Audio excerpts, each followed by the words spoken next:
इस वीडियो में हम पढ़ेंगे कक्षा 6 की जिज्ञासा बुक का चौथे अध्याय का तीसरा भाग। और इससे पहले वाले जो भी चैप्टर हैं यानी कि जो भी वीडियोज हैं वो सभी मैं प्ले लिस्ट में डाल चुका हूं। अगर आप देखना चाहें तो प्ले लिस्ट पर जाकर देख सकते हैं। तो इस वीडियो में हम कौन सा चैप्टर पढ़ेंगे? हम पढ़ेंगे चैप्टर 4 का तीसरा भाग, जो शुरू होता है पेज नंबर 65 से। यानी पेज नंबर 65 पर दिया हुआ है क्रियाकलाप 4.4 आइए निर्माण करें। कौन सा क्रियाकलाप है? क्रियाकलाप 4.4 आइए निर्माण करें।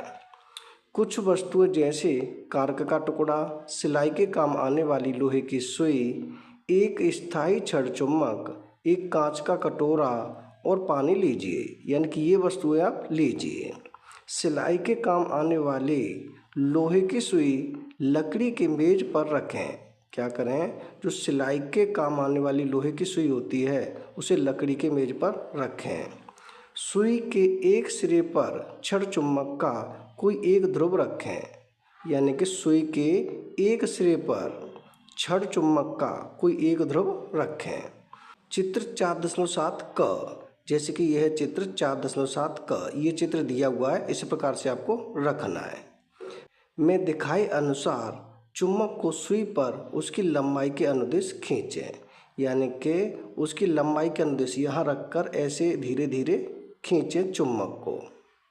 आगे है, जब यह दूसरे सिरे पर पहुँच जाए तो उसे ऊपर उठाएं। जब ये दूसरे सिरे पर यहाँ पहुँच जाए तब क्या करें? तब इसे ऊपर उठाएं।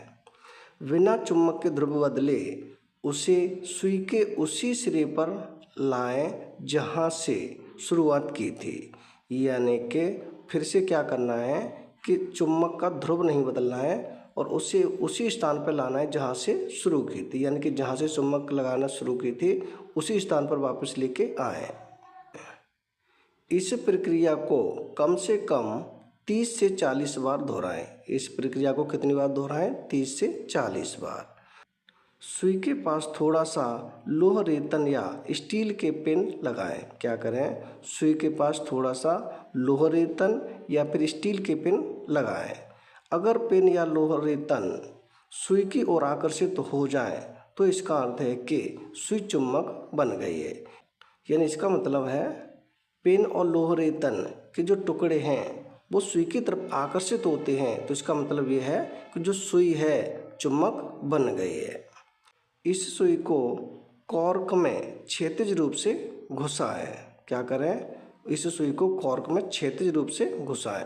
पानी से भरे कांच के कटोरे में कॉर्क इस तरह से तैराएं कि सुई हमेशा पानी के स्तर के ऊपर रहे, जैसा कि चित्र 4.7 ख में दिखाया गया है। यानी कि इस प्रकार से आपको बनाना है।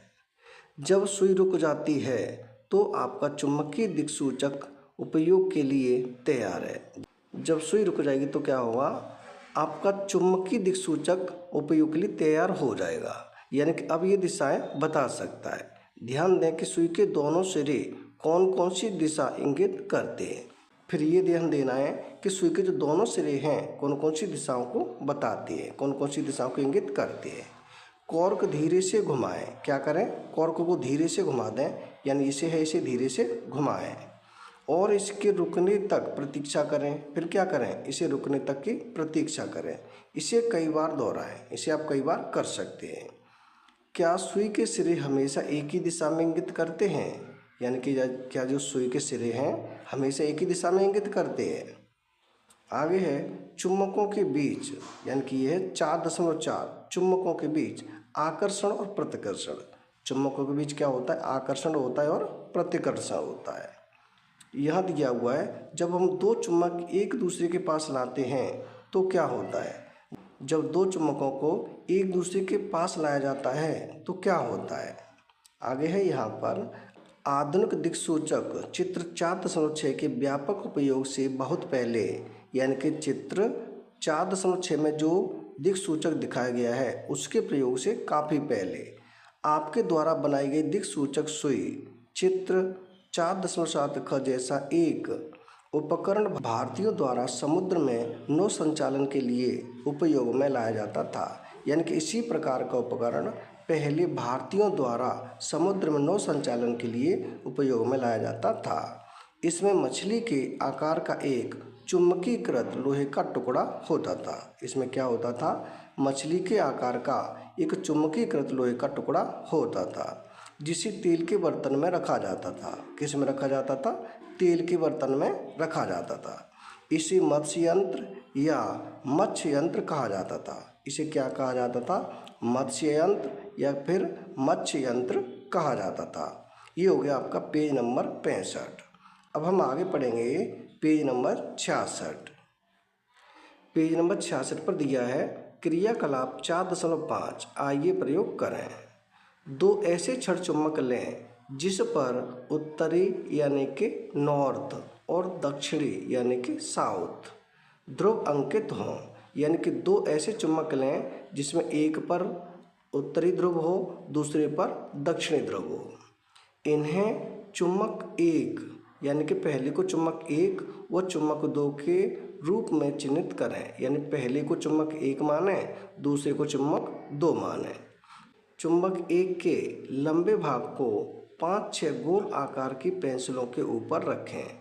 यानी कि जिस प्रकार से ये पेंसिलों के ऊपर रखी हुई है इस प्रकार से रखें, जैसा कि चित्र 4.8 में दिखाया गया है। यानी कि ये दिखाया गया है चित्र 4.8 में। इस प्रकार से पेंसिलों के ऊपर आपको वो रखनी है, यानी कि चुंबक एक।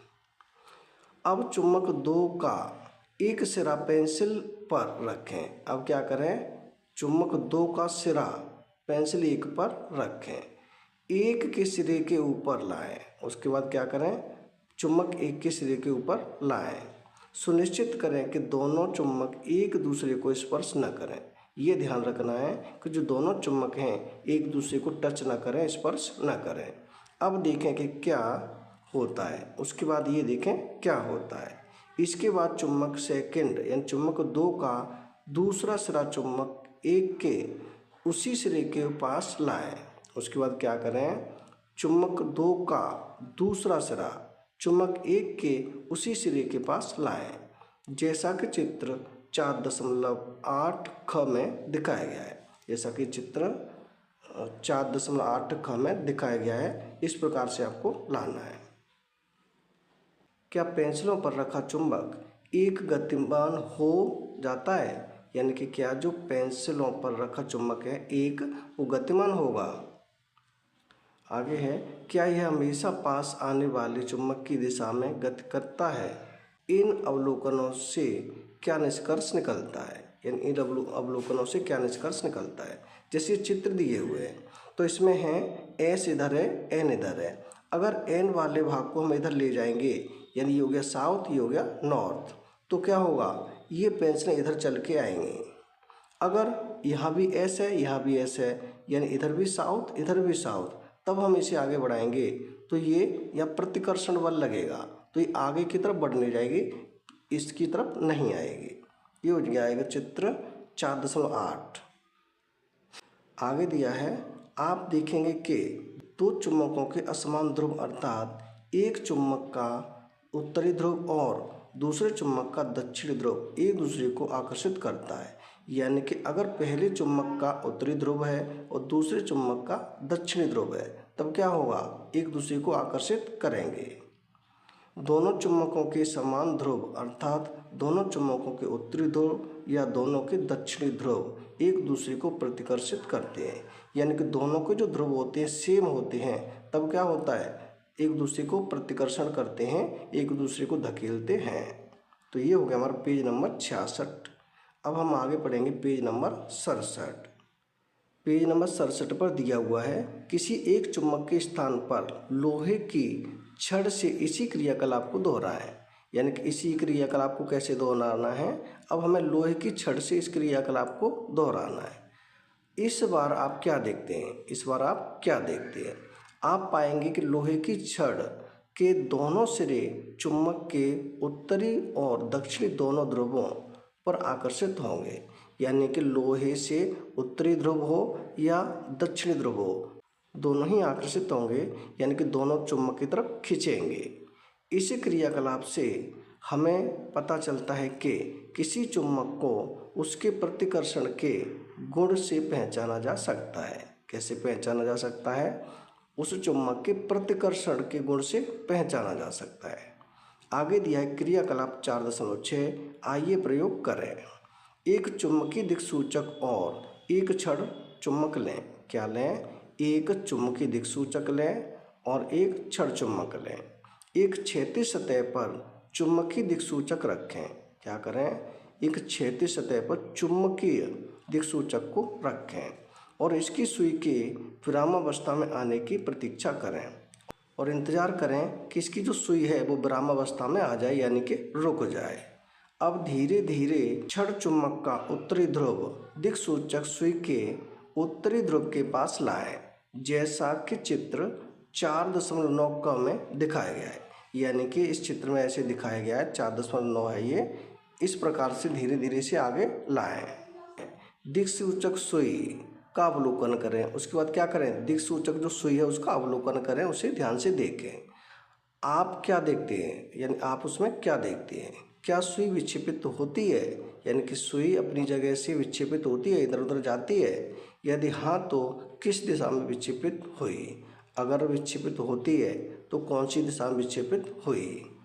अब क्षण चुम्बक के दक्षिण ध्रुव के साथ उपर्युक्त चरण दोहराएं। अब क्या करें?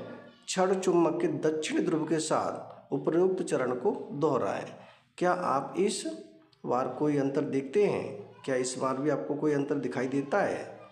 और यहाँ पर दिया हुआ है दिक्सूचक की सुई भी एक चुम्बक है। यानी दिक्सूचक जो सुई है वो क्या है? एक चुम्बक है। यदि कोई चुम्बक इसके समीप लाया जाए तो क्या वह भी यही व्यवहार करेगी? तो हमें ये देखना है, क्या ये भी वही व्यवहार करेगी? ये हो जाता है आपका पेज नंबर 67। और पेज नंबर 68 से पढ़ेंगे हम अगली वीडियो में।